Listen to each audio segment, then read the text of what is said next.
Do you hear the faint, insistent scratching beneath the polished floorboards of your modern existence? It is not a rat, nor the settling of old timber. It is the restless, spectral hand of the child you meticulously, though perhaps unintentionally, murdered within yourself. We commence this inquiry not on a moonless moor, nor within the crypt of some forgotten ancestral manor, but in the most desolate ruin of all, the vast, echoing sepulchre of the adult mind. The title of our meditation is chillingly simple, yet profound in its dreadful finality.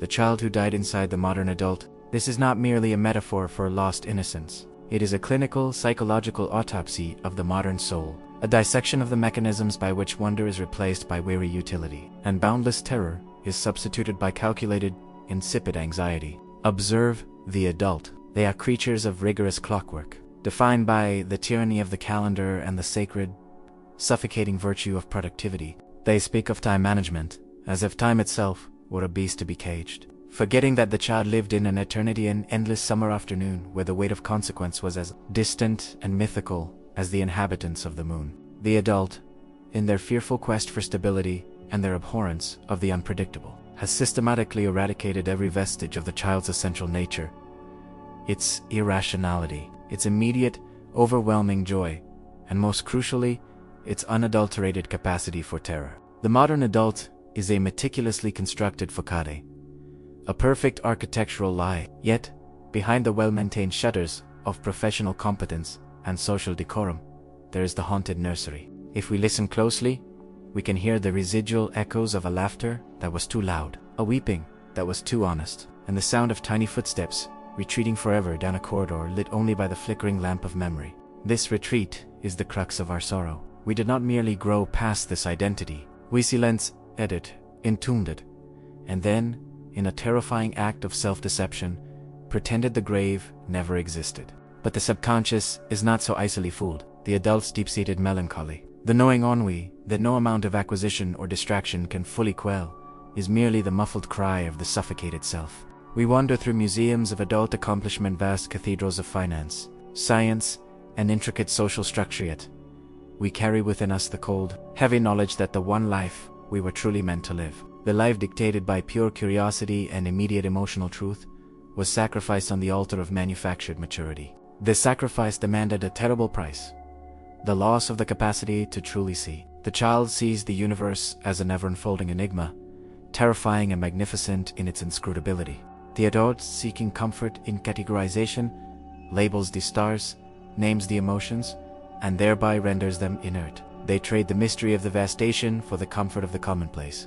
They have swapped the profound, primal terror of the unknown for the mediocre, manageable dread of the tax return or the ignored email. The shadowy chastes in adulthood, that's elusive, yet irresistible longing for meaning is nothing more than the spectral projection of the child we abandoned. It is the residue of the imagination that once populated dark corners with fantastic monsters and now populates empty office spaces with financial demons. We seek therapy, we pursue hobbies, we travel to distant lands, all in a desperate, often futile, attempt to excavate that buried wonder. We mistake the symptoms for the disease.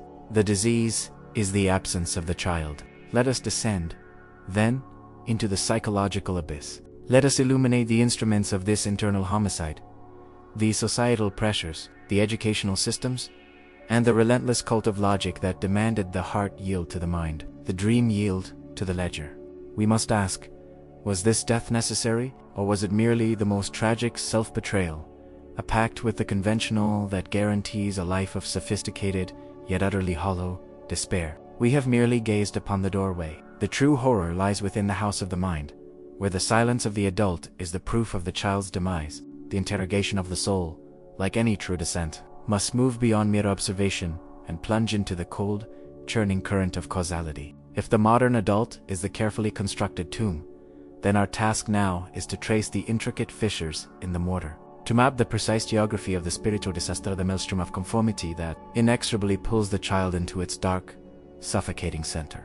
The primary instrument of this demise is the relentless, utilitarian focus that defines modern life. The child operates under the jurisdiction of wonder, viewing existence as a chaotic, unpredictable narrative brimming with potential enchantments and dreadful possibilities. But society, in its infinite paranoia, cannot tolerate such delicious disorder. It demands function, and thus begins the slow, systematic purging of the non-productive elements.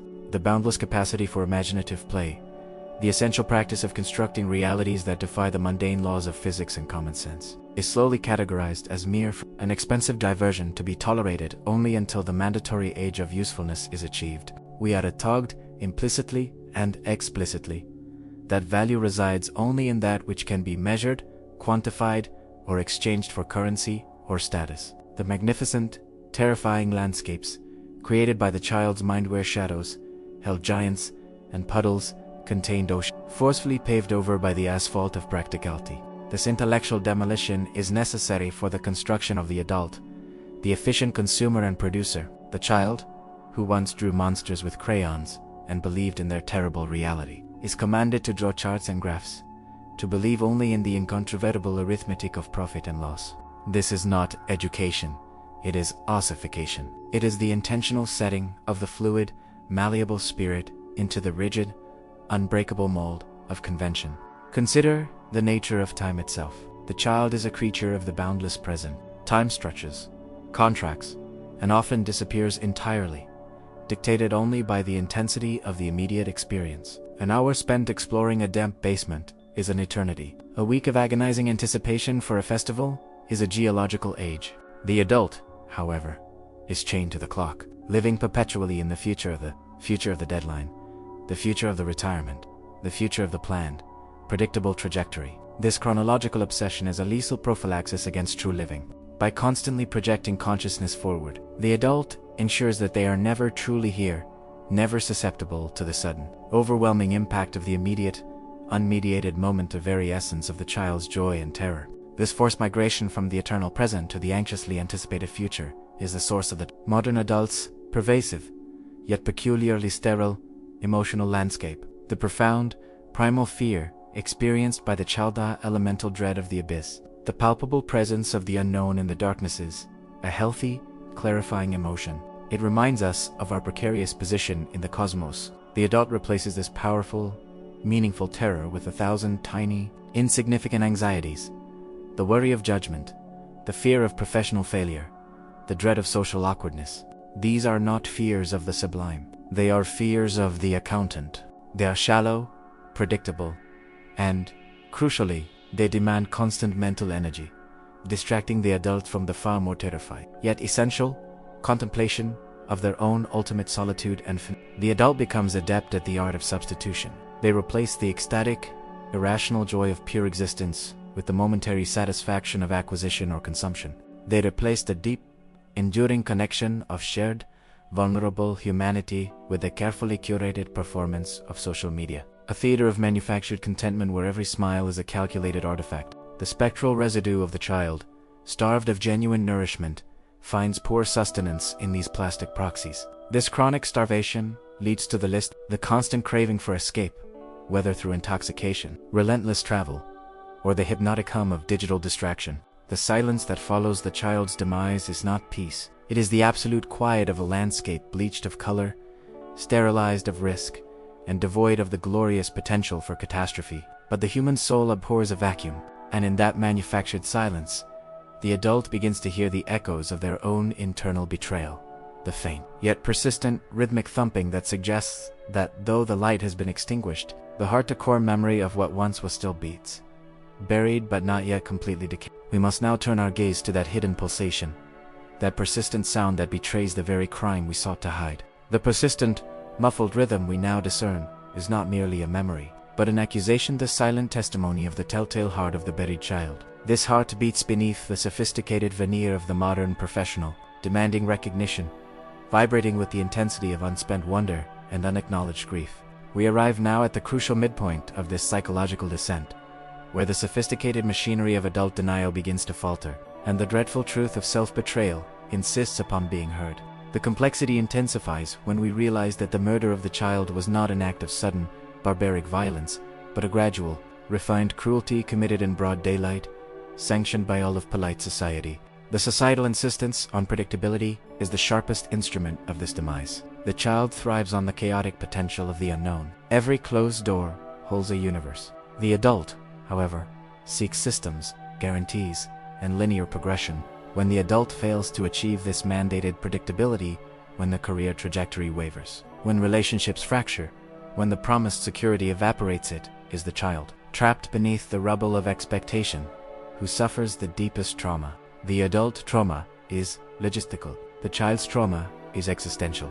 This leads us to the most defining scar of the modern soul: the crippling fear of vulnerability. The child is inherently vulnerable. It weeps openly, laughs without restraint, and expresses its deepest fears without considering the social cost. The adult, armed with defensive cynicism and emotional armor, polished by years of professional negotiation, views vulnerability as weakness, a fatal flaw in the ruthless marketplace of human interaction.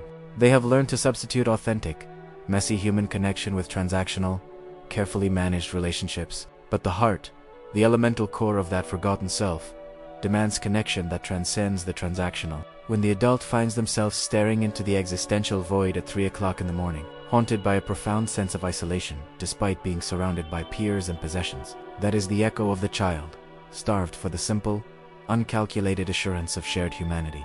That small, desperate voice whispers, "You are alone because you chose to be inaccessible." It is at this harrowing precipice where the adult ego trembles before the truth of its own isolated, that the power of this investigation takes hold.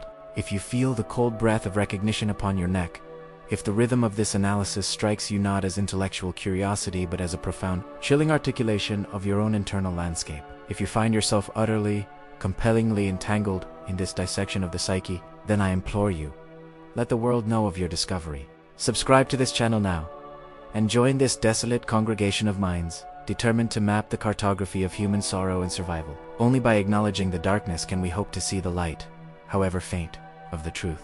Let your commitment be the whisper that breaks the silence of conventional denial. The internal paradox is exquisite. The adult, seeking freedom through control, has become the ultimate prisoner of their own carefully constructed cage. They possess the keys to the world, the financial means, the geographical mobility, the access to knowledge, yet they are fundamentally incapable of unlocking the inner door to spontaneity, to unfiltered joy, or to the genuine, terrifying risk of being truly known.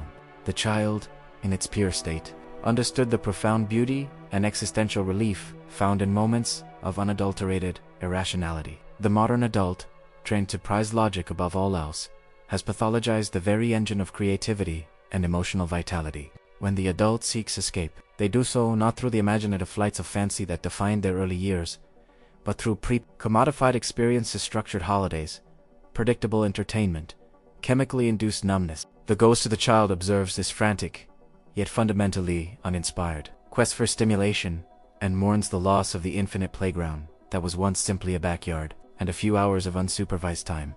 We must now proceed to the deeper strata of this psychological burial, to uncover the specific mechanisms by which the adult justifies this enduring self. We have established the crime and heard the muffled heart of the victim. Now, the interrogation must turn to the intricate legal defense mounted by the adult, the sophisticated rationalizations that enable the continued imprisonment and denial of the child's existence.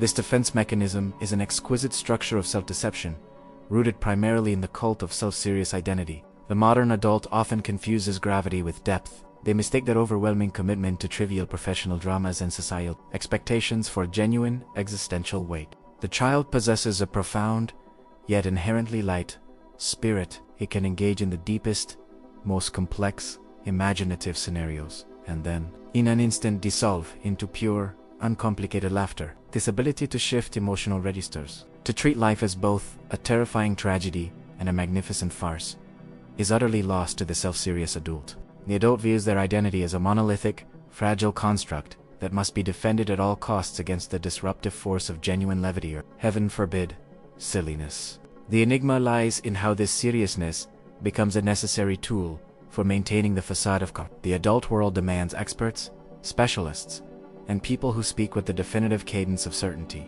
The child, in stark contrast, is the quintessential beginner, perpetual amateur, eternally delighted by the process of learning and the confession of ignorance. The adult's fear of being exposed as an amateur, of not having the answers, is the paralyzing dread that shackles the mind. They have traded the exhilaration of intellectual exploration, the willingness to embrace uncertainty, for the dull comfort of appearing knowledgeable. This refusal to be the beginner, to admit the infinite scope of one's own ignorance, is the true death knell for wonder. Wonder is born in the space between what we know and what we desperately want to comprehend. The adult, by claiming authority and expertise, seals off this fertile ground. They construct intellectual barricades, using specialized jargon and rigid dogma not to communicate truth, but to protect their fragile status from external inquiry. The child, who once asked why, with innocent, relentless precision, is replaced by the adult who proclaims, "This is how it is done."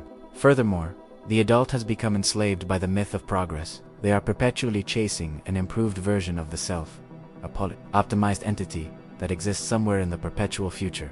This obsession with optimization of the body, the schedule, the portfolio is a relentless denial of the present, flawed, yet inherently complete. The child, operating outside the constraints of self-help capitalism, simply is. Its perfection lies in its wholeness, its acceptance of its own magnificent its capacity for immediate, unashamed failure. The adult, however, views failure not as an instructive incident, but as a catastrophic identity marker. This makes risk-taking the necessary catalyst for true innovation and spiritual growth an unbearable proposition. The tension becomes unbearable when the adult encounters moments that defy their carefully curated narrative. Moments of pure, unsystematic beauty, a perfect sunset, a piece of art that bypasses logic, or moments of profound, meaningless tragedy, an accident, a sudden loss. In these breaches of the mundane, the ghost of the child stirs, desperate to remind the adult that true life exists beyond the spreadsheet, in the unquantifiable extremes of experience. The adult, terrified by this intrusion of the authentic, hastily applies the anesthetic of detachment, analysis, or immediate distraction, ensuring the return to the predictable, manageable misery they mistake for stability. We are observing the sophisticated defense of an unbearable truth, that the life being lived is, in many fundamental ways, less vivid, less honest, and less real than the life that was abandoned. The next step is not merely to mourn this loss, but to understand what powerful, perhaps destructive, energies might be unleashed if the adult were ever forced to confront the still, cold body of the child they left behind. The climax of this self-analysis is imminent, demanding a final, terrifying synthesis. We stand now at the precipice, where the weight of accumulated denial threatens to crack the polished surface of the adult's composure. The final, dreadful confrontation approaches. The synthesis of what was lost, what remains, and the terrifying, vibrant energy that is unleashed when the veil between the living adult and the spectral child is forcibly torn away. This is the climax of the Corvus, the moment of ultimate realization. The most potent revelation is this: the child did not die completely.